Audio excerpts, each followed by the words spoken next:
कैसे हैं दोस्तों, उम्मीद है खैरियत से होंगे। एक बार फिर मेरे चैनल शाहिद.com पर आप सभी का वेलकम करती हूँ। आज मैं आप लोगों के लिए नींबू के जैम की रेसिपी लाई हूँ। इसके इंग्रेडिएंट्स में आपको बताई चलूँ, ये मैंने 3 बड़े साइज के नींबू थे, उनका रस रखा हुआ है। तो तकरीबन हाफ कप है। 1 कप मेरे पास शक्कर है, 1/4 कप पानी है।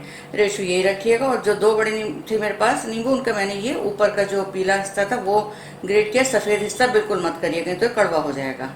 कैसे हो गया इस बार बता दो। मेरा फूड ब्लॉग भी शाहिद.com के नाम से, वहाँ पर विजिट करें, वहाँ की रेसिपी ट्राई करें। सब्सक्राइब करें मेरे फूड ब्लॉग को भी, उसका लिंक डिस्क्रिप्शन में दिया हुआ है। इसके अलावा आप लोग मुझे इंस्टाग्राम पर शाहिद के नाम से फॉलो कर सकते हैं। चलिए फिर शुरू करते हैं।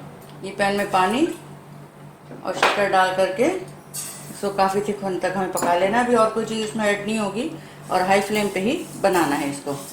अभी जब ये शक्कर घुल जाएगी तो मैं भी आपको आगे दिखाती हूँ। देखिए शक्कर काफ़ी थिक हो गई है। इसी में ये जो हमारे पास नींबू का जूस है ये डाल देंगे।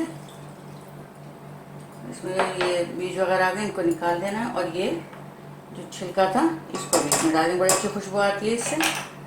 तो इसको थोड़ा और गाढ़ा होने तक पका लेना है। ये देखिए काफ़ी थिक हो गया, बस मुझे थोड़ा सा और बनाना है। इसको जो है थोड़ा और पकेगा।